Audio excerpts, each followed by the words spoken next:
जय Hind. Welcome to exception finance. तो हमने फंडामेंटल एनालिसिस की सीरीज़ में ऑलरेडी बात कर ली थी income statement and balance sheet के ऊपर। अगर आपने अभी तक ये वीडियोस नहीं देखे तो आप जाके पहले ये वीडियोस देख लीजिए, क्योंकि ये इसके कंटिन्यूशन का वीडियो है। तो आपको इसके कॉन्सेप्ट समझ पता होना ज़रूरी है। लेकिन इससे पहले अगर आपने चैनल को सब्सक्राइब नहीं किया है तो प्लीज़ चैनल को सब्सक्राइब कर लीजिएगा, क्योंकि मैं डेली यहाँ पे वीडियोस अपलोड करता हूँ, तो मेरी मोटिवेशन बनी रहे और उससे आपका भी फ़ायदा हो। तो स्टार्ट करते हैं हमारा आज का वीडियो, जो कि है the statement of cash flow. तो स्टेटमेंट ऑफ कैश फ्लो मतलब कैश का आ गया, लेकिन कैश और प्रॉफिट ये दो चीज़ें वो सेम नहीं है। प्रॉफिट क्या होता है कि जो रेवेन्यू है उसमें से एक्सपेंसेस को हम हटा दें तो वो बचता है हमारा प्रॉफिट। लेकिन जो कैश होता है वो रियल है। क्यों? जो रियल कैश होता है, बैंक बैलेंस होता है, कैश इक्विवेलेंट होता है, वो होता है रियल कैश। तो ये होना इम्पोर्टेंट है, क्योंकि कैश इज़ किंग। ठीक है, तो इसके लिए हमको ये स्टेटमेंट पढ़ना बहुत ही ज़्यादा ज़रूरी है कि कंपनी में रियल कैश आ रहा है या कि नहीं आ रहा है। ठीक है, तो हम देखते हैं कि कैश फ्लो क्या होता है। तो यही क्या कैश फ्लो मतलब कि कंपनी में पैसा इन हो रहा है या फिर कंपनी से पैसा बाहर जा रहा है। सिंपल सी बात है कि कंपनी में पैसा आ रहा है या कंपनी से पैसा जा रहा है, तो उसको हम बोल देंगे कि कैश फ्लो।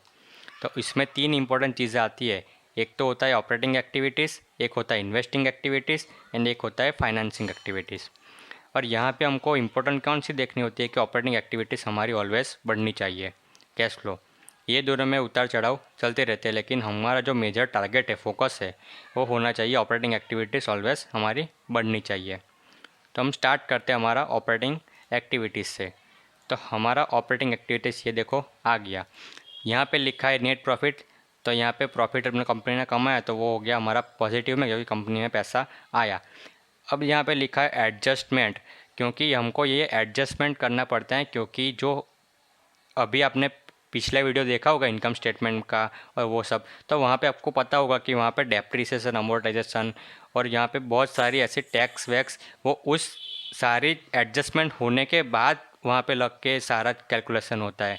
तो जब हम यहाँ पे कैलकुलेशन करते हैं तो वो सारी चीज़ें हमको निकालनी पड़ती है, क्योंकि ये जो सारी चीज़ है तो वो तो एक्चुअली में हमारा कैश उतना गया ही नहीं है। वो तो हमने कैलकुलेशन के लिए हमने ये सारे एडिशन किया हुआ होता है। इसलिए ये सारी चीज़ों को हमको पहले क्या करना पड़ता है, हमको पहले जो भी है हमारा एडजस्टमेंट करना पड़ता है। उसके बाद जो नई एडजस्टमेंट वैल्यू आती है उस पर हमको टैक्स ऐड करना पड़ता है, और जो फिर हमको बचता है वो हमारा नेट कैश फ्लो होता है।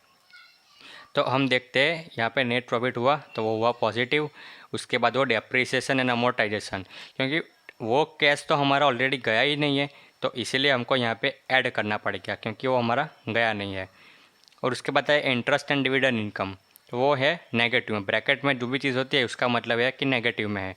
तो जो कंपनी डिविडेंड दिया मतलब क्या हुआ, कंपनी से पैसा गया, तो वो हो गया आपका नेगेटिव में। तो ऐसे ऐसे चीज़ करके फिर आता है आपका होता है। उसके बाद आता है जो देखना होता है कि वर्किंग कैपिटल।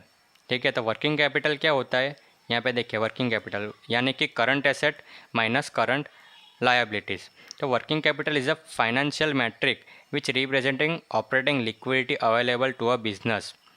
तो वर्किंग कैपिटल का क्या होता है कि जो भी ऑपरेटिंग कंपनी को धंधा चलाने के लिए जो भी लिक्विडिटी अवेलेबल होती है तो वो होता है, जैसे कैश और कैश इक्विवेलेंट, मार्केटेबल सिक्योरिटीज़। ये सारी चीज़ें मैंने पिछले वीडियो में एक्सप्लेन की थी, इसलिए मैंने बोला कि ये वीडियो कंटिन्यूशन में है। अगर आपने नहीं देखा है तो प्लीज़ आप देख लीजिएगा, मैं आई बटन में लिंक दे दूँगा। तो ये हो गया हमारा वर्किंग कैपिटल। और ये सारी चीज़ों मिला के हम देखिए बाद में इनकम टैक्स पेड आया। देखिए पहले यहाँ पे एडजस्टमेंट किया, उसके बाद इनकम टैक्स दिया, तो वो आ गया यहाँ पे नेगेटिव में। तो ये सारी चीज़ों फिर करके जो बचता है हमारा वो होता है net cash provided by operating activities. तो यहाँ पे हमारी ऑपरेटिंग मानी कि कोर बिजनेस हमारी कंपनी का था, उससे हमको कितना पैसा मिला, तो इतना पैसा मिला। ठीक है, और ये वाला था पिछले वाला, तो पिछले वाले से आपका पैसा इतना सारा आपने अब इस साल बढ़ा लिया, तो ये एक अच्छी बात है। आपको ये देखना है कि आपका जो पिछली बार का था उससे आपका जो ऑपरेटिंग कैश फ्लो हो वो बढ़ना चाहिए। तो ये आप कंपनी की अच्छी बात है। हालांकि ये डॉलर्स इन मिलियंस है, क्योंकि ये इन्फोसिस है, इन्फोसिस का दिखा रहा हूँ मैं, तो यहाँ पे डॉलर्स में है उसका। उसके बाद आता है कि ऑपरेटिंग फ्रॉम इन्वेस्टिंग एक्टिविटीज़। तो इन्वेस्टिंग एक्टिविटी यानी कि क्या, तो कंपनी को चलाने के लिए कंपनी में कुछ इन्वेस्टमेंट तो करना पड़ता है। जैसे कि मैन्युफैक्चरिंग कंपनी है, अब उसको वो चीज़ का प्रोडक्शन करने के लिए पहले प्लांट तो लगाना पड़ेगा, तब जाके वो मैनेजमेंट प्रोडक्शन कर पाएगा। तो वो जो सारे इन्वेस्टमेंट के एसेट लायबिलिटीज़ वो वाली चीज़ें होती है, वो होता है cash flow from investing activities. तो यहाँ पे देखिए इन्वेस्टिंग एक्टिविटीज़ के expenditure on property plant equipment, तो ये सारी चीज़ों में जो खर्चा होता है तो वो यहाँ पे दिखता है। जैसे कि यहाँ पे खर्चा किया 285 मिलियन का, तो ये हो गया आपका नेगेटिव में, क्योंकि कंपनी में से पैसा गया है बाहर की तरफ। अब यहाँ पे ये भी दिखता है, अभी ये तो होगी सर्विस कंपनी, तो यहाँ पे इतना कुछ मैटर नहीं करता। यहाँ पे देखिए खर्चा कम हुआ है, पिछली बार की जगह खर्चा कम किया यहाँ पे कंपनी ने। लेकिन अगर कोई मैन्युफैक्चरिंग कंपनी है तो यहाँ से आपको पता लगेगा क्या प्लांट, नया नया प्लांट कंपनी डाल रही है तो फ्यूचर में उसको प्रॉफिट ज़्यादा मिलेगा, ज़्यादा खर्चा कर रही है तो ज़्यादा प्रॉफिट मिलेगा उसको, ज़्यादा एक्सपेंशन कर रही है तो। लेकिन ये सर्विस बेस्ड कंपनी, इसलिए यहाँ पे थोड़ा सा इधर उधर हो सकता है। लेकिन जब मैन्युफैक्चरिंग कंपनी की बात आती है तो ये भी चीज़ आपको ध्यान से देखनी पड़ती है। उसके बाद ऐसे ये सारी चीज़ें यहाँ पे होती है, तो ये भी आपका हो गया इन्वेस्टिंग एक्टिविटीज़ का कैश फ्लो। यहाँ पे देखिए -242 था, यहाँ पे -1129 हो गया। लेकिन ये कुछ ज़्यादा मैटर नहीं करता, क्योंकि जितना ज़्यादा कंपनी यहाँ पे इन्वेस्टमेंट करेगी, तो इन्वेस्टमेंट कोई कंपनी फुल तो है नहीं कि जैसे कि ऐसे बस इन्वेस्टमेंट कर दिया और खोट खा गई। कंपनी प्रॉफिट कमाने के लिए तो इन्वेस्ट करती है, और ज़्यादा इन्वेस्ट किया है तो ज़्यादा प्रॉफिट कमाने के लिए किया है। तो इसीलिए मैं बोलता हूँ कि ये जो चीज़ें है वो वेरिएबल है, कभी नेगेटिव भी होगी कभी पॉजिटिव भी होगी, तो ये सारी चीज़ें हैं। लेकिन हमारा जो मेन फोकस था वो क्या था कि हमको जो ऑपरेटिंग एक्टिविटीज़ है उसमें हमको जंप दिखना चाहिए, तो वो हमको जंप दिख गया, तो वो हमारा प्लस पॉइंट हो गया यहाँ पे। उसके बाद आता है फाइनेंसिंग एक्टिविटीज़। तो फाइनेंसिंग एक्टिविटीज़ में यानी कि क्या, कि this section shows the cash flow statement tallies up how much cash is provided into company by landers and investor.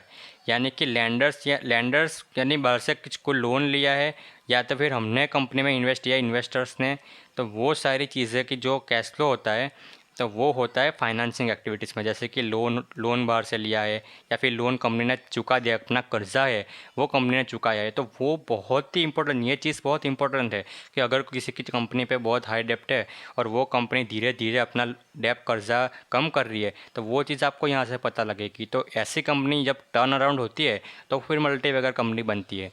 तो ये चीज़ इसलिए आपको जो cash statement of cash flow है वो हम आपको बहुत ध्यान से पढ़ना चाहिए।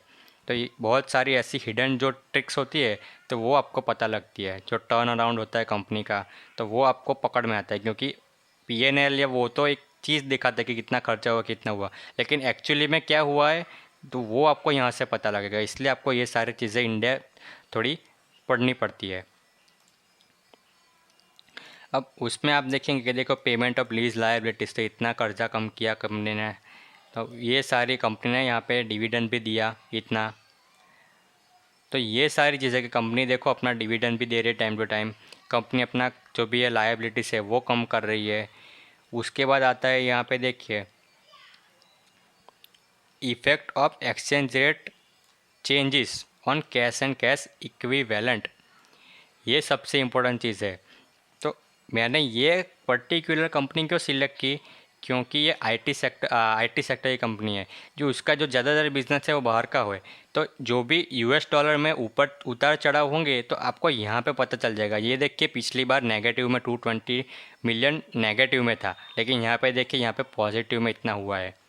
तो मैंने बताया था आपको वो वाले वीडियो में कि आपका जो क्वार्टर में जो होता है चेंजेस कि रुपी इतना गिर गया या रुपी स्ट्रांग हो गया, तो वो सारी चीज़ें आपको ऐसे यहाँ पे एनालिसिस करके देखनी पड़ती है कि कंपनी का अगर डॉलर स्ट्रांग हुआ है तो कंपनी की हालत क्या है, डॉलर वीक हुआ है तो उससे कंपनी को क्या बेनिफिट मिलेगा, तो उससे आपको एडवांस में प्रिडिक्ट आप कर सकते हो कि कंपनी का रिजल्ट कैसा आने वाला है। इसके हिसाब से आप फिर ट्रेडिंग भी, यहाँ पे पोजिशनल ट्रेडिंग भी आप खेल सकते हो।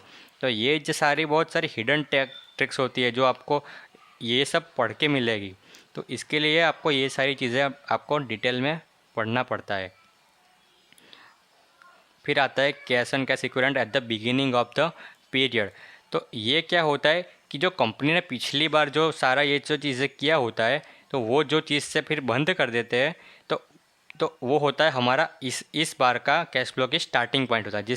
जैसे कि यहाँ पे कंपनी ने क्लोजिंग की थी 2465 पे, तो इससे ही हम स्टार्ट करेंगे इस साल का कैलकुलेशन की। देखो 2465 से हमने स्टार्ट किया और फिर जो भी हमारा जो इस बार का कैश फ्लो हुआ उसके बाद हमारा जो कैश फ्लो है वो एंड हुआ, ये एंड पीरियड पे एंड हुआ 3380। तो ये होता है।